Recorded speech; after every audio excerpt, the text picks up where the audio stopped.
When it comes to GMTs, you can choose from either a collar type GMT or a true type GMT, but which one's actually worth the money? It is 3:24 p.m. Let's get down to business.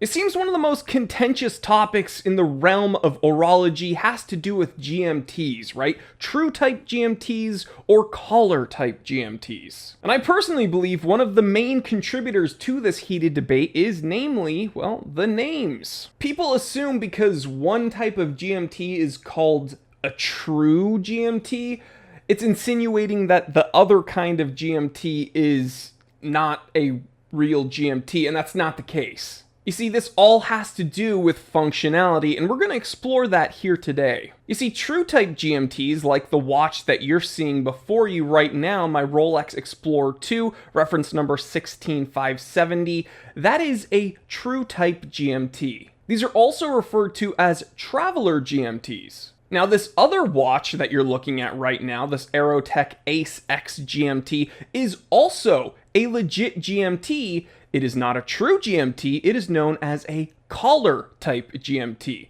Now, this goes by another name, which is an office GMT. So without creating any more confusion, true GMTs are also known as traveler GMTs, and collar GMTs are also known as office GMTs. And it's those secondary names that really give us an idea of what these various GMTs are really used for. You see, while both of these different kinds of GMTs show a different time zone, they do it in a different way with different moving parts. You see, true type GMTs, also known as a traveler GMT, utilizes an hour hand that jumps independently from the rest of the handset. This allows the wearer to seamlessly and very quickly change time zones on the fly. So, if you are someone who's an avid traveler, you might choose a traveler's GMT over an office type GMT. Because again, you can jump the hour hand to any time zone as you travel while also having that GMT hand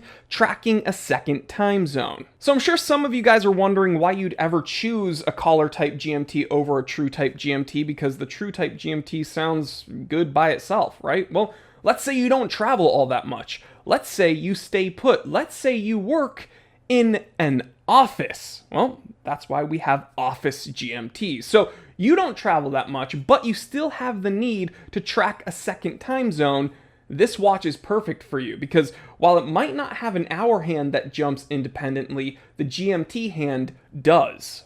So again, with these collar type GMTs, you might not be traveling through different time zones, so you don't need to jump the hour hand all that much. All you need to do is just set it to a secondary time zone, and you're good to go with that GMT hand. Okie dokie, so now that we know the differences between these various GMTs, we can see that they're both legit, they just function a little bit differently. Now, I personally am not here to tell you which one is better, I can just tell you which one is more sought after and which one is more expensive, and that title goes to the true type GMTs. That's right.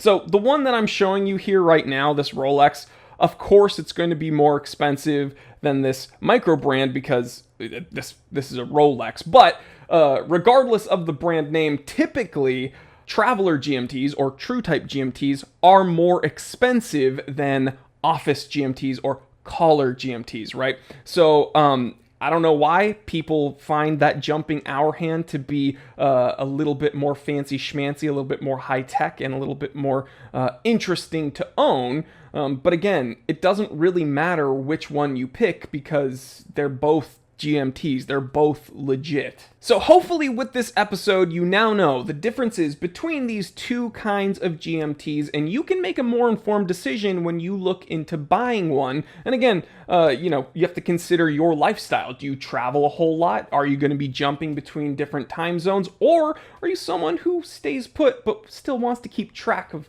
a different place, a different time, a different area? You have your options, right? And again, collar GMTs typically going to be a little bit more affordable and a little bit less sought after than the true type GMTs, but they're both GMTs and they're both perfectly fine. Alright guys, well, if you learned something, please give this a thumbs up. If you didn't like this episode, you can go ahead and give it a thumbs down. It's all good. Hey, no hard feelings. I will catch you on the next one. And why don't you go ahead and check out the review of that Ace X GMT from Aerotech. Gato clip it! So the specs sound good, and the price seems very reasonable when you compare it to the specs, but is this watch actually decent? Like, how does it feel? Well, now it's time for the pros and cons. Alright guys, I will catch you on the next one. Stay happy, stay healthy, stay blessed. I'm Jory Goodman, the Time Teller, and always remember, I didn't invent time. I just tell it.